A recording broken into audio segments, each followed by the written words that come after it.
Shalom, perkenalkan nama saya Oriani Insoraki Ampnir, NIM 2019 59058, Prodi Pendidikan Biologi. Ya, yang terhormat Bapak dosen Bapak Dr. Jenny SPD MSI di tempat.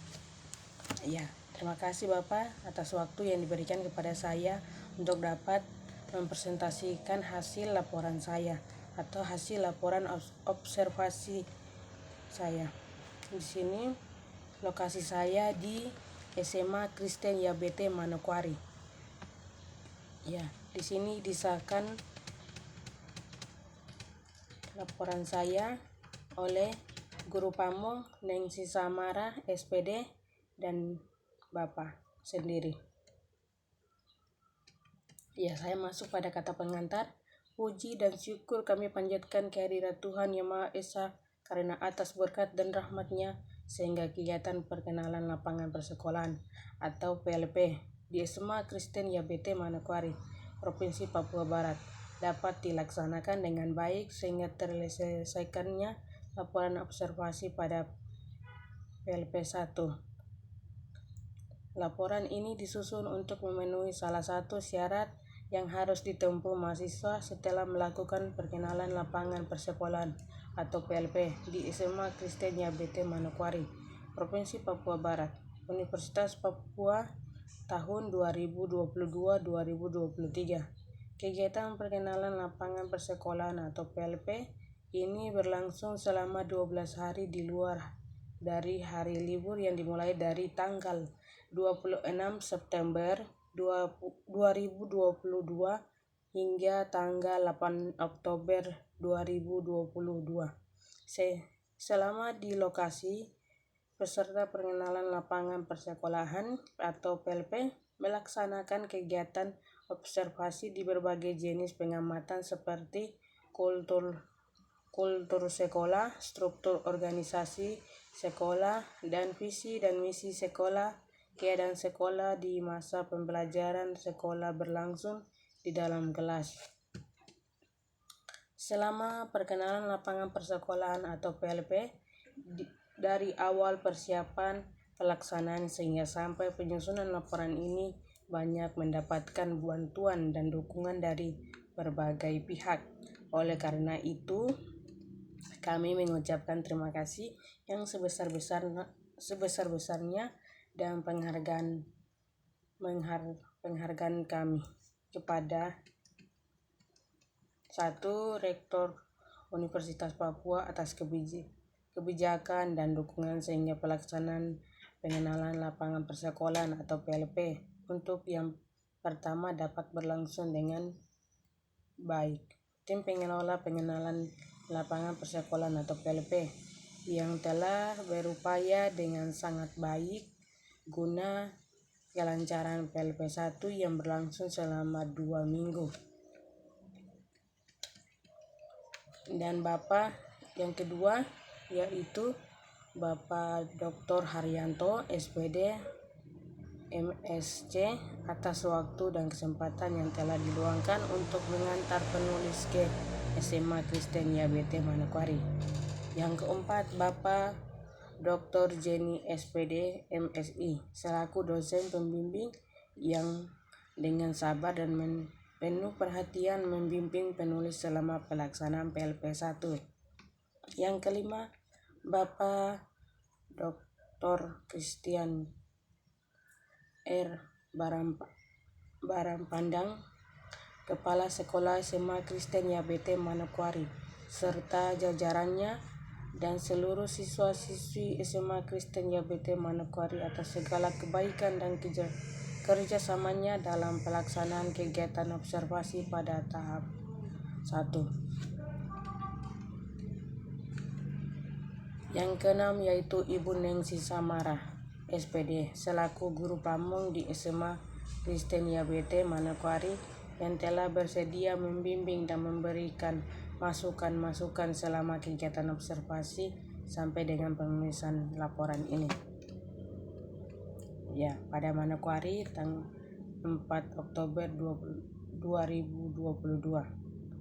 oleh Oriani Sorakiampnir.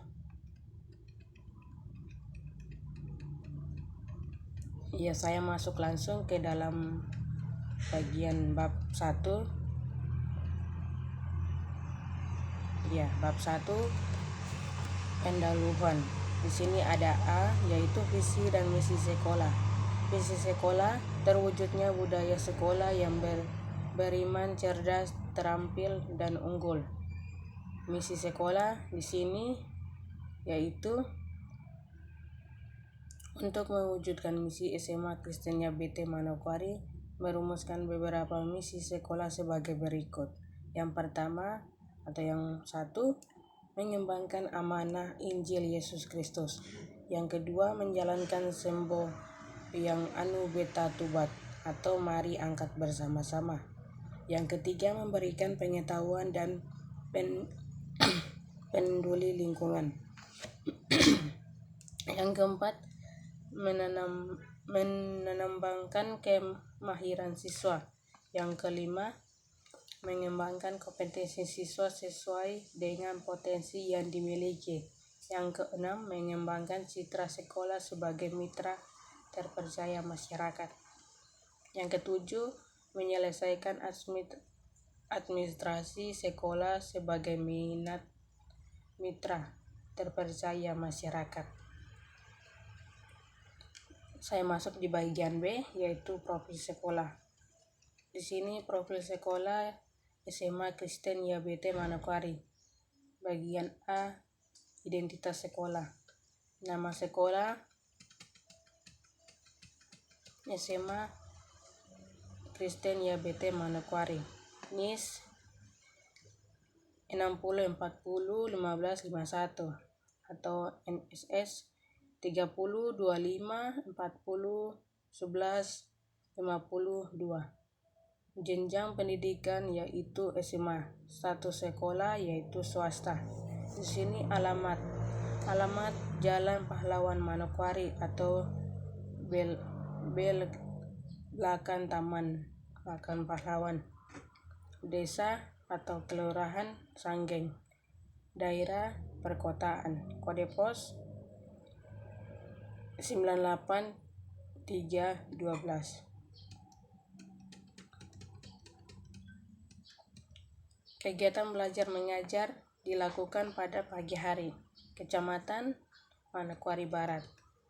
Jarak ke pusat kecamatan 1 km. Jarak ke pusat Otoda 5 km.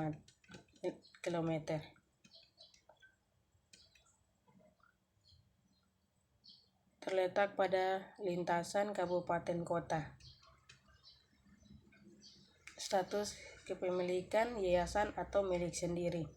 SK Agresitas A, cabang Manokwari. Penerbitan SK ditandatangani oleh Rais Tuharia. Luas tanah milik 6.842 mm. Tahun berdiri pada tahun 1992. Ya, di sini saya akan masuk pada data pendidik dan tenaga kependidikan, yaitu tabel 1, data pendidik dan tenaga kependidikan. Di sini yang pertama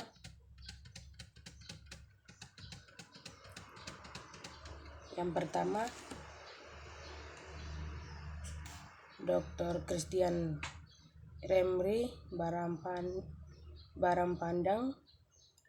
Di sini status sebagai PNS, jabatan sebagai kepala sekolah.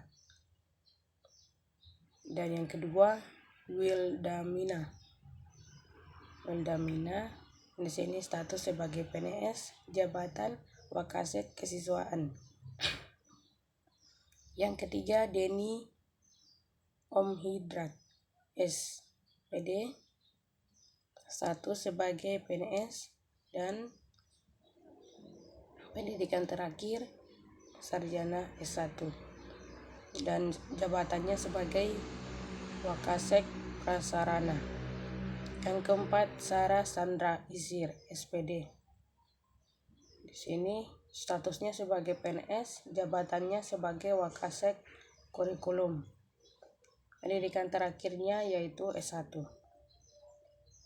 Yang kelima, Agustina Talakua, SPD. Status sebagai PNS, jabatannya sebagai bendahara. Yang keenam, Elizabeth Trante, SPD. Di sini status sebagai PNS, jabatannya sebagai guru mapel.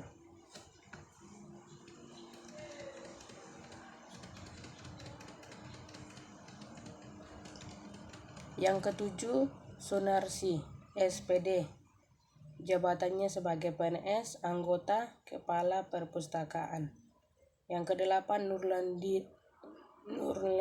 Nurlinda, SPD. Status sebagai PNS dan jabatannya sebagai guru mapel. Yang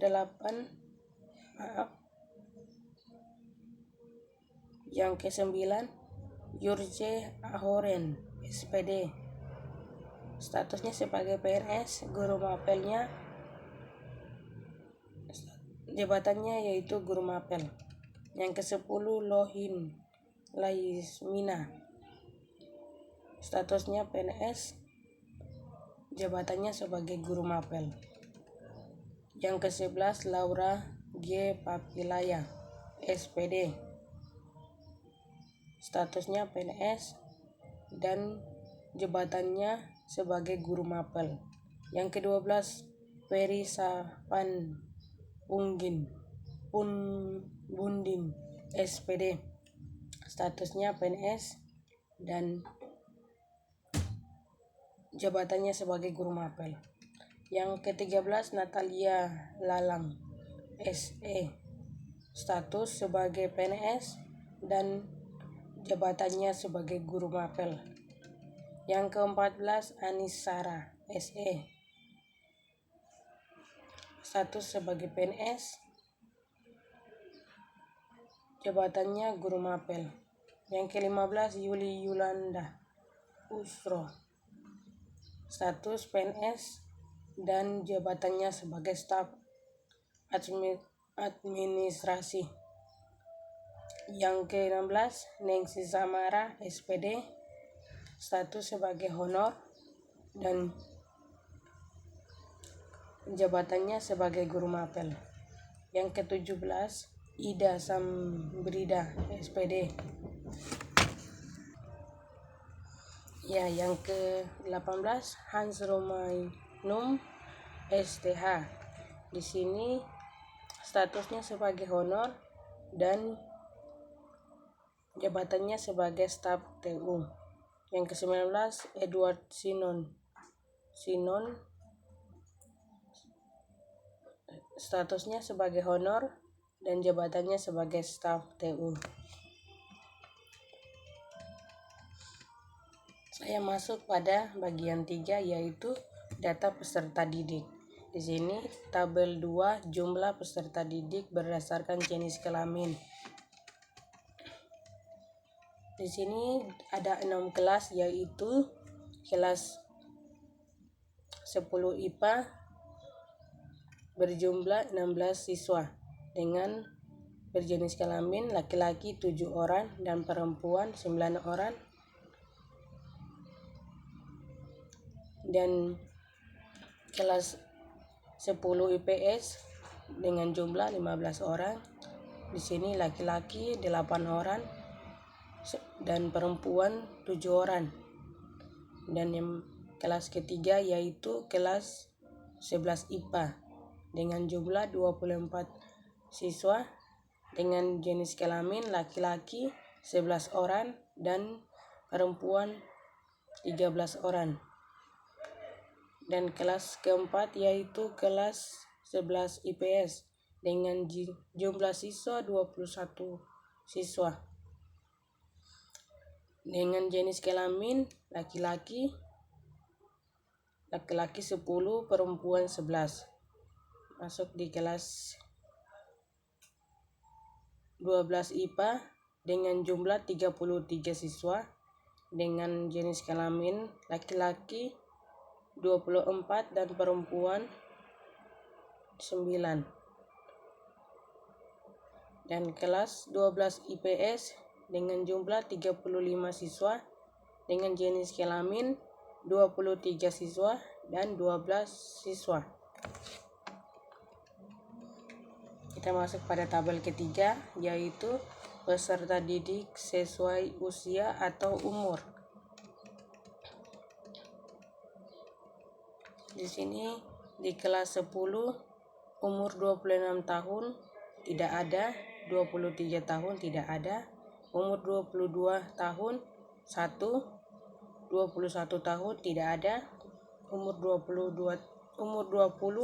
tahun tidak ada, umur 19 tahun 2, umur 18 tahun 4, umur 17 tahun 5 orang, 16 tahun 12 orang, umur 15 tahun 5 orang, umur 14 tahun 1 orang, umur 12 tahun 1 orang.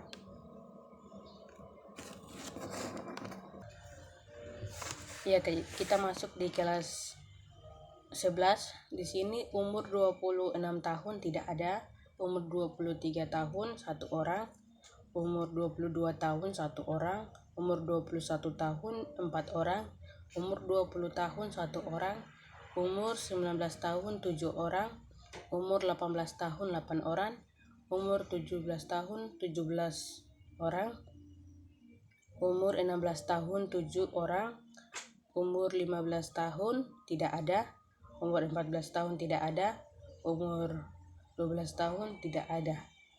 Ya, kita masuk pada kelas 12. Umur 26 tahun tidak ada, umur 23 tahun 1 orang, umur 22 tahun 3 orang, umur 21 orang, umur 21 tahun 4 orang, umur 20 tahun 6 orang, umur 19 tidak ada, umur 18 tahun 21 orang, umur 16 tahun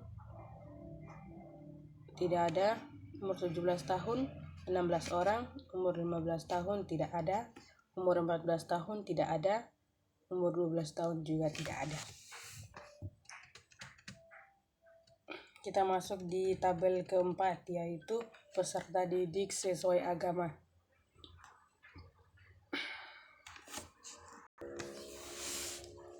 Ya, yang pertama kelas 10 IPA dengan agama Kristen 16 orang, agama Islam tidak ada, Katolik tidak ada, Buddha tidak ada, dan juga Hindu tidak ada. Yang kedua yaitu kelas 10 IPS dengan jumlah agama kelas agama Kristen 14 orang, agama Islam 1 orang, agama Katolik tidak ada, agama Buddha tidak ada, dan agama Hindu tidak ada. Kita masuk ke bagian 3 yaitu kelas 11 IPA dengan agama Kristen 24 orang, agama Islam tidak ada, agama Katolik tidak ada, agama Buddha tidak ada, dan juga agama Hindu tidak ada. Yang bagian kelas keempat yaitu 11 IPS dengan jumlah agama 21. Dan jumlah agama, minta maaf di sini salah mengucap, dengan jumlah agama Kristen 21 orang, agama Islam tidak ada, agama Katolik tidak ada, agama Buddha tidak ada, dan juga Hindu tidak ada. Kita masuk ke kelas 12 IPA.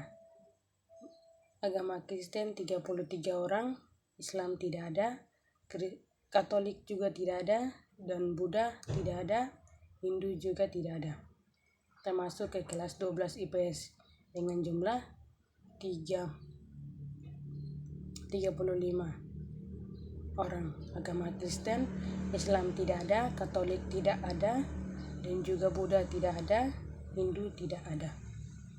Dan jumlah agama keseluruhan yaitu 143 siswa dengan beragama Kristen dan agama Islam dengan 1 siswa.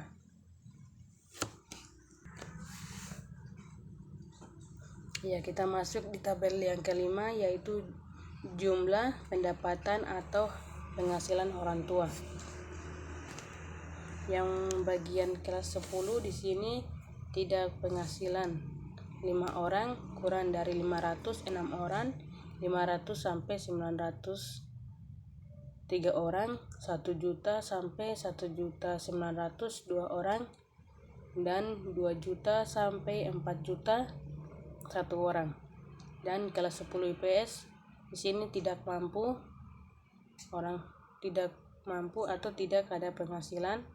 Di sini 2 orang, kurang dari 500 2 orang, dari 500 sampai 900 6 orang, 1 juta sampai 1.900.000 3 orang, dan 2 juta sampai 4 juta 2 orang. Dan kelas 11 IPA tidak berpenghasilan, yaitu 4 orang, kurang dari 500 7 orang,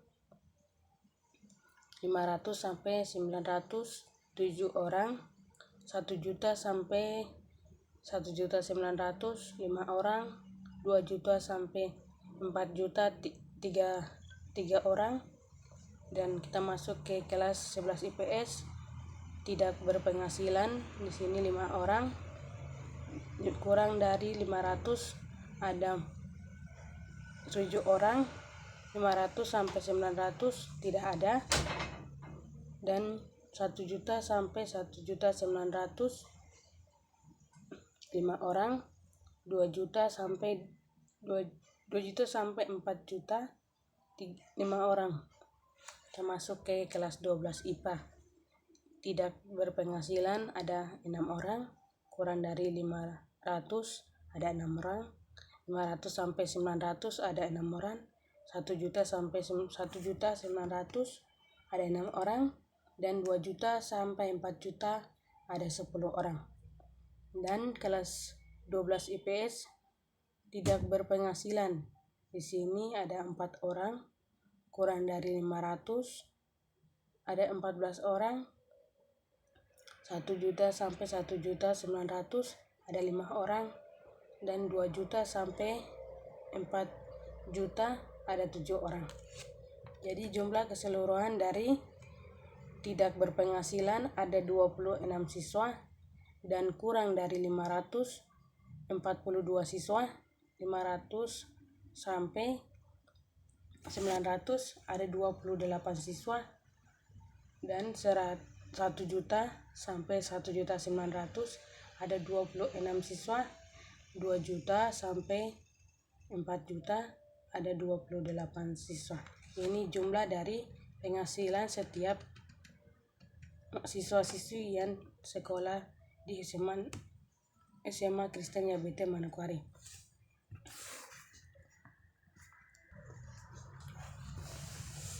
Ya, tabel berikut atau tabel 6, yaitu di sini data peserta didik berdasarkan tingkat pendidikan. Di sini tingkat pendidikannya yaitu tingkat kelas 12, tingkat kelas 11, dan tingkat kelas 10. Di sini tingkat kelas 12 dengan jumlah laki-laki 47 orang dan perempuan 21 orang. Totalnya 68 siswa-siswi. Yang tingkat kelas 11 di sini laki-laki 21 orang dan perempuan 24 orang, dan total seluruhnya yaitu 45 siswa-siswi. Dan tingkat kelas 10 dengan jumlah laki-laki 83 orang dan perempuan 61 orang, dengan total semua 144.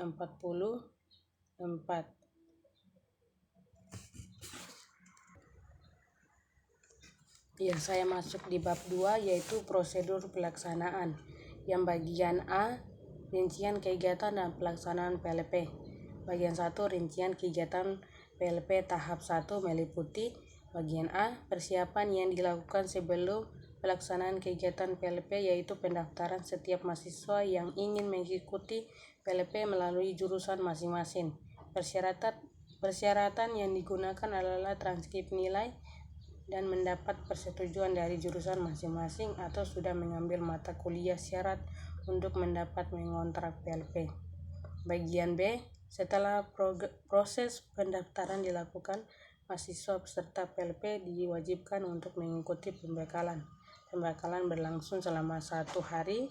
Pembekalan ini dilakukan oleh panitia PLP secara tatap muka.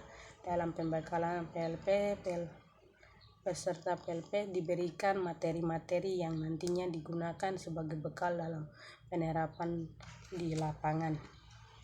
Bagian C, pembagian dosen pembimbing dan pembagian sekolah yang menjadi tempat pelaksanaan PLP.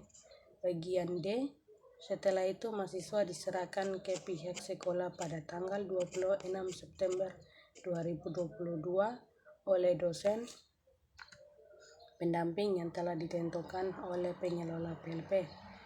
Pengelompokan mahasiswa PLP, Wakasek kurikulum mengelompokkan mahasiswa untuk menentukan guru pamong setiap mahasiswa berdasarkan bidang studi. Pelaksanaan observasi atau pengenalan lingkungan persekolahan PLP dilakukan pada tahun ajaran 2022 dan 2023 semester gasal. PLP ini dibagi 2 tahap, yaitu tahap pertama adalah observasi dan perkenalan sekolah selama 2 minggu, sedangkan tahap kedua yaitu pelaksanaan latihan mengajar terbimbing, mandiri, dan ujian. Sebelum pelaksanaan praktik mengajar di sekolah yang nantinya ditentukan oleh guru pamong, terlebih dahulu dilakukan observasi. Observasi yang dilakukan meliputi keadaan fisik sekolah, struktur organisasi sekolah termasuk struktur organisasi OSIS, personalis sekolah, dan personalis bimbingan dan konseling. Kurikulum sekolah, kalender pendidikan, tata tertib sekolah, tata tertib perpustakaan, tata tertib laboratorium, keadaan siswa, statistik siswa, presentasi sekolah, dan ada juga beberapa poin tambahan yaitu penambahan struktur organisasi sekolah, aktivitas lingkungan sekolah. Aspek pengamatan keadaan fisik sekolah meliputi letak denah sekolah, ruang kelas, ruang TU, kantin, dan fasilitas belajar lainnya. Penyusunan laporan PLP. Setelah melakukan observasi dan mendapat hasilnya, mahasiswa menyusun laporan observasi menggunakan template laporan yang telah diberikan oleh pengelola PLP. Bagian F, presentasi laporan PLP. Mahasiswa mempresentasikan hasil kerja laporan observasi kepada dosen pembimbing yang telah ditentukan untuk memperoleh nilai maksimal. PLP tahap 1 akan dikatakan lulus jika memperoleh nilai di atas 75 dan bisa melanjutkan PLP tahap 2. Bagian kedua yaitu pelaksanaan kegiatan PLP. Pelaksanaan PLP dilakukan secara bertahap, yaitu diawali dengan pembekalan PLP yang dilakukan pada tanggal 23 September 2022. Setelah itu penerjunan dilaksanakan pada tanggal 26 September 2022 di masing-masing sekolah yang telah ditentukan oleh pengelola PLP. Pelaksanaan PLP dibagi menjadi 2 tahap. Tahap pertama, mahasiswa PLP terlebih dahulu melakukan observasi. Kemudian tahap kedua, mahasiswa melakukan praktek mengajar dan membuat 3 RPP yang terdiri dari RPP terbimbing, RPP mandiri, RPP ujian. Kecamatan Kristen YBT Manokwari mewajibkan mahasiswa PLP untuk tetap hadir sekolah dengan tujuan mengisi daftar isi dan membantu Dewan Guru di sekolah.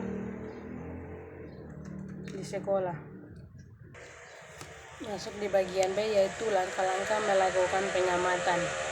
Pada saat melakukan pengamatan di SMA Kristen YBT Manokwari, ada beberapa langkah-langkah yang dilakukan, yaitu 1. Menyiapkan lembar observasi. Yang kedua, memahami setiap aspek yang diamati. Yang ketiga, melakukan pengamatan selama 2 minggu mulai daripada pagi hari hingga siang dengan memperhatikan setiap aspek pengamatan. Yang keempat, mencatat hasil yang diperoleh dari pengamatan dan membuat uraian singkat mengenai setiap aspek-aspek pengamatan. Yang kelima, menelaah kembali hasil yang diperoleh sebelum dimasukkan ke dalam laporan. Yang keenam, membuat laporan akhir hasil observasi. Kita masuk di bab yang ketiga, yaitu hasil pelaksanaan dan pembahasan. Bagian A, hasil pelaksanaan. Berdasarkan observasi yang telah dilakukan, didapatkan hasil pengamatan diantaranya: 1. Hasil pengamatan dengan fisik sekolah. Tabel 2.1.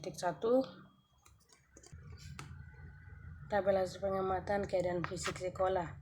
Poin yang diamati: keadaan fisik sekolah dan penjelasan. Ruang sekolah. Bangunan dari ruang-ruang kelas terlihat dalam kondisi baik. Lapangan sekolah di tengah-tengah terdapat lapangan basket yang biasa digunakan sebagai lapangan upacara. Ruang TU atau tata usaha. Ruang TU dalam kondisi sangat baik. Fasilitas yang dibutuhkan di ruang TU juga lengkap. Perpustakaan. Penjelasannya, ruang perpustakaan terlihat sangat baik. Buku-buku cetak yang ada juga lengkap. Laboratorium sangat rapi dan bersih. Siswa di setiap hari Jumat membersihkan ruang laboratorium. Ruang guru. Keadaan ruang guru sangat baik dengan satu kamar mandi. Fasilitas yang ada di dalam keadaan baik seperti meja, kursi, lemari, dan 1 unit televisi. Guru ditata dengan rapi, begitu juga dengan rak buku. Ruang aula dijadikan kelas pertemuan dan tempat ibadah usbu saat pagi, di hari Senin, dan setiap hari Sabtu pada pulang sekolah. Ruang aula dalam kondisi baik.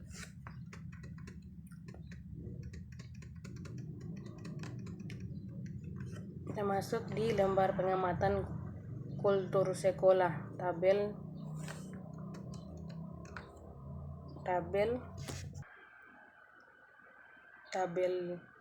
2.2.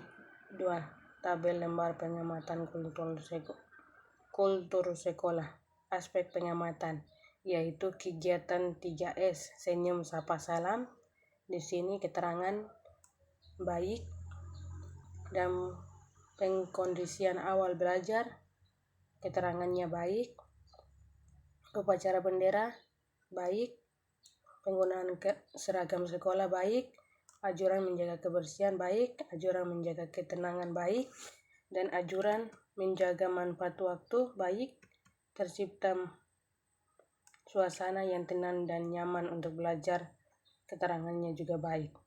Suasana di sekolah menyenangkan, baik. Bagian yang ketiga, yaitu lembar observasi pengamatan visi dan misi sekolah, yaitu tabel 2.3, lembar observasi pengamatan visi dan misi. Visi dan misi sekolah. Ada visi misi sekolah, ya baik. Ada pemasaran visi dan misi sekolah di beberapa tempat, ya ada. Bagian keempat, yaitu lembar pengamatan kurikulum dan ekstrakurikuler. Di sini kegiatan kurikuler dan ekstrakurikuler. Yang pertama, yaitu ada kegiatan kurikuler dan ekstrakurikuler. Ya, di sini keterangannya baik. Dan bagian kedua yaitu ada jadwal pelaksanaan kurikuler dan ekstrakurikuler. Di sini baik. Ada pembinaan kurikuler dan ekstrakurikuler. Keterangannya baik. Setiap guru menjadi pembina kurikuler dan ekstrakurikuler. Di sini keterangannya baik.